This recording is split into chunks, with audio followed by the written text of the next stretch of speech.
Okay, so last lecture तक हम लोगों ने कर लिया था हमारे एपीआईज के अंदर सेलेक्ट के लिए, पुट के लिए, पुट बोल सकते हो, पोस्ट बोल सकते हो, गेट बोल सकते हो। अभी आज जो हम करने जा रहे हैं वो हम अपने एपीआई के लिए काम कर रहे हैं डिलीट के लिए। सो डिलीट के लिए जब हम काम करते हैं तो बेसिकली क्या करना पड़ेगा, सबसे पहले हमको एक डिलीट के लिए एक एपीआई बनाना, कॉल करना पड़ेगा। तो हम आते हैं यहाँ पुट के नीचे इस जगह पे और हम लिखते हैं ऐप डॉट डिलीट, और डिलीट फंक्शन के अंदर सेम हम वही पहले पैरामीटर डालेंगे जहाँ पे हम स्लैश लगा देंगे, साथ में हम यहाँ लगाएंगे कॉमा, और हम दे देंगे एक एरो फंक्शन इस तरीके से। नाउ इस पैरामीटर बॉक्स के अंदर हम पास करते हैं रिक्वेस्ट और रेस्पॉन्स। ओके, अब सबसे पहले जाके यहाँ पे हम कंसोल करवा देते हैं, कंसोल डॉट लॉग, और इसके अंदर हम दे देते हैं फॉर एग्जाम्पल, या फिर एक काम करते हैं कंसोल के सीधा रेस्पॉन्स सेंड करते हैं, रेस्पॉन्स डॉट सेंड, और हम यहाँ पे प्रिंट करवाते हैं डिलीटेड डेटा इस तरीके से। और अब जाके एक बार नोडमोन चालू कर लेते हैं, नोडमोन माई एपीआई डॉट जेएस। ठीक है, हमारा नोडमोन चालू हो चुका है। अब जाएंगे एक बार पोस्टमैन पे, और पोस्टमैन पे जाके एक बार एपीआई को हिट करेंगे। हम इसको पोस्ट से लेके जाएंगे किस पे, डिलीट पे, और अब सेंड करेंगे। रिक्वेस्ट सेंड हो रही है।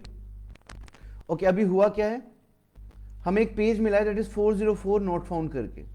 सही, डिलीट एपीआई जो है हमारा वो कॉल नहीं हुआ है। एक बार हम चेक कर लेते हैं वापस से, 4500 पे ही लगाया हमने, बट ये कॉल नहीं हुआ है। तो एक बार वापस से सेंड करते हैं इसको। ओके, और एक बार इसको लेते हैं हम गेट पे। ओके, गेट पे काम कर रहा है। ठीक है, अभी वापस मैं इसको लेके जाता हूँ डिलीट, और डिलीट पे ले जाके इसको कॉल करता हूँ। तो आप देख सकते हो डिलीट पे आपको 404 मिल रहा है। ठीक है, आपको डिलीटेड डेटा करके जो है वो पर्टिकुलर चीज नहीं रेस्पॉन्स में मिल पा रही है, जबकि हमने ऑलमोस्ट हमारा जो काम था वो सारा सही किया है। अभी देखते हैं इसको काम में कैसे लेना है, इसको कैसे हम यूज कर सकते हैं। हम इसको एक बार सेव कर लेते हैं। ठीक है, हमने नोडमोन एपीआई चेंज किया, एक बार वापस से हमारे एपीआई को कॉल किया, परफेक्ट। ठीक है, अभी आप देख सकते हो आपको डिलीटेड डेटा मिल गया यहाँ पे रेस्पॉन्स के अंदर। मतलब हमारा जो डिलीट वाला एपीआई है वो बेसिकली कॉल तो हो ही रहा है। अब हमें क्या करना है, इसके अंदर पैरामीटर्स पास करने हैं, डेटा गेट करना है, डेटाबेस कनेक्टिविटी करनी है, वो सब कुछ काम करना है हमें। अब एक चीज समझना, डिलीट डेटा के पहले एक टॉपिक समझाता हूं जिसको हम बोलते हैं क्वेरी पैरामीटर। ठीक है, सो बेसिकली क्वेरी पैरामीटर होता क्या है, क्वेरी पैरामीटर एक ऐसी चीज है जहां पे आप क्या कर सकते हो, आप अपने इस पोस्टमैन के ऊपर स्लैश लगा के यहाँ क्वेरी के अंदर कोई डेटा पास कर सकते हो। किस तरीके से पास करोगे, मैं जाता हूं मोंगोडीबी में, और ईकॉम के अंदर हमारे प्रोडक्ट नाम के कलेक्शन में आके यहां से ये जो आईडी है किसी भी ऑब्जेक्ट की, जैसे नोट वन की ये वाली आईडी है, हम इस आईडी को यहां से कॉपी कर लेते हैं। आईडी कॉपी करके हम यहां डालते हैं, डाल दी। डालने के बाद हम यहां से इसको सेंड करते हैं। दिख रहा है, अभी इसने 404 दिया, क्यों, क्योंकि जो क्वेरी पैरामीटर है या जो क्वेरी है वो हिट इस तरीके से कर रही है कि यहां से ये 4500 पोर्ट नंबर को कॉल कर रही है, साथ में एक वैल्यू भी दे रही है। इस वैल्यू को जब तक आप अपने एपीआई में गेट नहीं करते हो तब तक ये काम नहीं करेगा। कैसे गेट किया जाएगा, आप आएंगे अपने बेसिकली एपीआई पे, और यहां स्लैश के आगे जाके लगाएंगे कॉलन, और इस वेरिएबल को एक नाम दे देंगे। आईडी नाम दे दिया है मैंने। अब जो भी आपने वहां पे आईडी डाली है स्लैश लगा के, वो आईडी इस वेरिएबल के अंदर असाइन होगी। इसको सेव करते हैं। सेव करने के बाद वापस से एपीआई को हिट करते हैं। अब आप देख सकते हो यहां पे ऑप्शन आया डिलीट डेटा का। अब अगर मुझे ये देखना है कि जो आईडी नाम की वैल्यू है, इस वैल्यू को मैं गेट कैसे करूं, तो मैं यहां पे आऊंगा और लिखूंगा कंसोल डॉट लॉग। सबसे पहली बात, ये रिक्वेस्ट के अंदर है, डॉट बॉडी में नहीं है, इसको बोलते हैं परम्स या पैरामीटर्स के अंदर है। पैरामीटर से एक वैल्यू निकाली जिसका नाम था आईडी। सेव किया, अभी कुछ नहीं आ रहा है, एपीआई हिट करेंगे, वैल्यू यहां भिजवाएंगे, एपीआई हिट की। आप देख सकते हो जो भी आईडी थी उस डेटा की वो यहां पे पास हो चुकी है। इस तरीके से हमने क्या किया, क्वेरी पैरामीटर की हेल्प लेके हमने डेटा उसको आगे फॉरवर्ड किया है। ठीक है, आई होप इतना आपको समझ में आया होगा। अब अगले स्टेप पे आते हैं। अगले स्टेप पे आने के बाद हम लोगों को बेसिकली क्या करना है, इस डेटा को डिलीट करवाना है।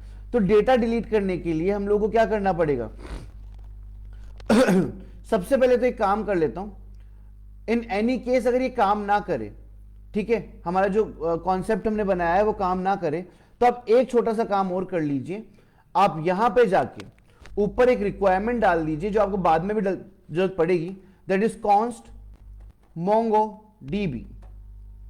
ठीक है, ये पैरामीटर आपको बेसिकली है, ये जो हम डाल रहे हैं डिपेंडेंसी, ये डिपेंडेंसी काम करती है क्वेरी पैरामीटर के लिए, रिक्वायर, और यहां हम डाल लेते हैं बेसिकली मोंगो डीबी को, तो हम यहां लगा देते हैं कॉमा मोंगो डीबी। ठीक है, ओके, अभी के लिए सपोर्ट नहीं करेगा, इसको हटा देते हैं, फिर वो बाद में गेट कर लेंगे। बाकी डिपेंडेंसी की हमको जरूरत पड़ने वाली है आगे भी, तो हम आगे आते हैं और हमारे डेटा डिलीशन के लिए लॉजिक लिख लेते हैं पहले। तो हम यहां आते हैं और यहां पे जाके सबसे पहले कनेक्शन डाल लेते हैं। कनेक्शन डालने के लिए हम लोग क्या करेंगे, अच्छा एक काम करते हैं, इसको पहले ऊपर रख लेते हैं जिससे हमें सीक्वेंस मिल जाए। ये रख लिया ना, यहां पे आए, हमने लिखा है यहां पे जाके कॉन्स्ट डेटा, जो सेम पार्ट हम करते हैं पहले भी, ठीक है, अवेट, और हम यहां पे डाल देंगे डीबी कनेक्ट। अब अगर हमने अवेट लगाया है तो यहां पे हमें देना पड़ेगा असिंक। डेटाबेस कनेक्टिविटी हो गई। डेटाबेस कनेक्टिविटी होने के बाद एक वेरिएबल बना लेंगे सेम जो हम पहले बनाते हैं, दैट इज रिजल्ट नाम से, is equal to data dot delete 1, और यहां लगा देंगे इस तरीके से ब्रैकेट। नाउ अब बेसिकली हमें करना क्या है, डिलीट 1 हमने यहां पे लगा दिया है। डिलीट 1 जो है वो बेसिकली अपने पैरामीटर बॉक्स के अंदर एक ऑब्जेक्ट को एक्सेप्ट करता है। ठीक है, इस तरीके से यहां जो ऑब्जेक्ट आपका डलेगा वो ऑब्जेक्ट बेसिकली जाता है $_id के अंदर। अभी $_id क्यों लगाया मैं आपको दिखा देता हूं। जहां पे भी आप पैरामीटर बना रहे हैं मोंगोडीबी में, वहां आईडी के आगे एग्जैक्टली आपको अंडरस्कोर लगा हुआ दिख रहा है, इसलिए हमको यूज करना पड़ रहा है अंडरस्कोर। दूसरी बात, ये जो डेटा है ये बेसिकली एक फॉर्मेट में है जिसका नाम है ऑब्जेक्ट आईडी। ये बेसिकली एक डेटा टाइप है। यहां पे इसको यूज करने के लिए आपको लिखना पड़ता है न्यू, हमने वेरिएबल बनाया नहीं है मोंगोडीबी करके, और हम यहां पे ले लेंगे डॉट, या फिर एक बार डायरेक्ट ट्राई करते हैं,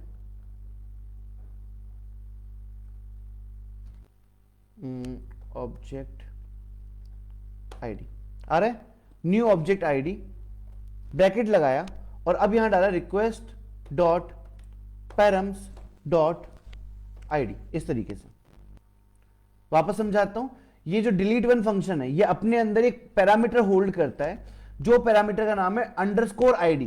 क्यों अंडरस्कोर आईडी? क्योंकि ये जो पर्टिकुलर पैरामीटर है ये आपको गिवन है ऑलरेडी मोंगोडीबी में अंडरस्कोर आईडी नाम से। उसका जो डेटा टाइप है वो है हमारा ऑब्जेक्ट आईडी, उसके अंदर हमको आईडी पास करनी होती है। तो हमने यहां पे एक आईडी पास कर दी है। आईडी पास करने के बाद बेसिकली हम लोग क्या कर सकते हैं, हम आगे जाएंगे अगले स्टेप पे, और अगले स्टेप पे